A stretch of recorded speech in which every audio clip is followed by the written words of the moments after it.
In today's breaking story, the Bureau of Prisons just dropped a surprise Epstein bomb on Donald Trump. That's right.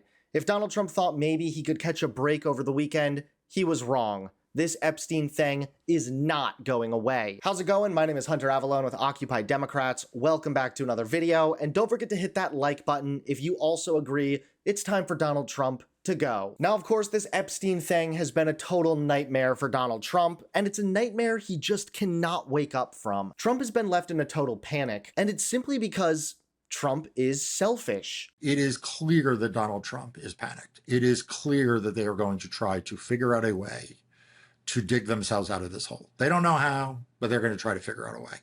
I don't think they're going to succeed, and here's why. There's a very, very simple narrative to what they could do to put this to rest. And it doesn't involve Todd Blanche going to interview Maxwell in a prison. It doesn't involve, grand jury rules and all that. All they have to do is release the Epstein files. They collected thousands upon thousands, hundreds of thousands, I suspect, of documents. They conducted hundreds, I suspect, maybe thousands of witness interviews that are not grand jury materials. These are not in the grand jury. These are FBI interviews. These are FBI notes. I also suspect there are various FBI compilation documents, spreadsheets that they prepared with names of people who were mentioned by various people, by what various documents show. Those documents can be redacted to remove the names of the victims, the women who were exploited, and then released. And then this would all be solved for Donald Trump, except we all know it wouldn't be solved for Donald Trump.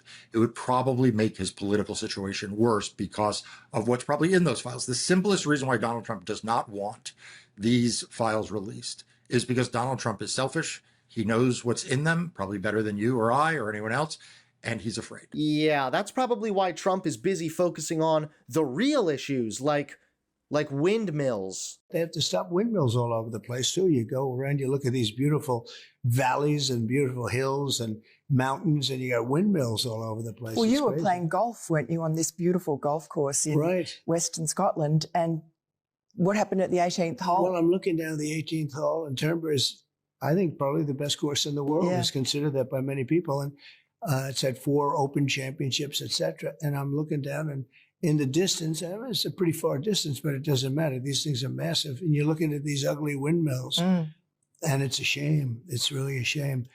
It's really hurting. It's a con job saying the environmentalists want it, because It's absolutely bizarre to me how weirdly obsessed Trump is with windmills, until I realized the reason he hates windmills may not actually be that surprising. It's because Trump is selfish. Windmills, even for a short and temporary time, do decrease real estate property values. it ruins the look. They're noisy. If you see them from your house is worth like 50% or more less. Yeah. But now the Bureau of Prisons has just dropped a surprise Epstein bomb on Donald Trump.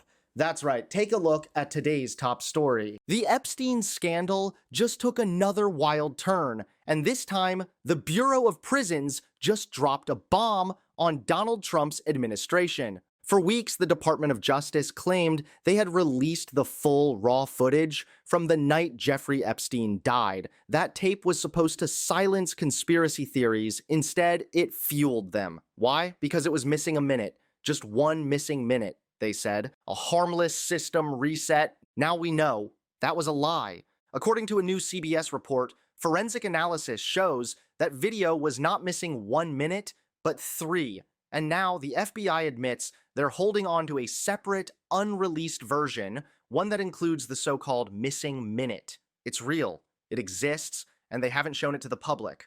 So let's be clear, the bombshell is this. First, they said it was the complete footage. Then it turned out it had a missing minute. Now we know it's missing 3 minutes. And worst of all, the government had the real version the whole time and chose to hide it. This revelation demolishes the DOJ's credibility and raises serious questions about what's on that footage. Epstein died in a high-security federal facility. the cameras outside his cell mysteriously malfunctioned. And the footage that was released has now been proven to be edited. Attorney General Pam Bondi claimed it was just a nightly reset, but surveillance experts say that's nonsense. And journalist Julie K. Brown, who originally exposed Epstein, confirmed that multiple entrances to Epstein's cell were not shown in the video. This is no longer a conspiracy theory. This is a cover-up, and it's happening under Donald Trump's administration, the same administration that promised transparency and answers. Instead, the FBI is sitting on the real footage, and the public still doesn't know if anyone walked into that cell. Yeah, at the end of the day, I have no clue why these idiots at the DOJ with the FBI, why are they treating us all like we're children? We're not tiny babies waddling around in diapers. We're big boys, okay? We're grown-ups. We can handle whatever information you're trying to hide from us. To be honest, it really just seems like Trump is afraid for us to find out what kind of information is being hidden.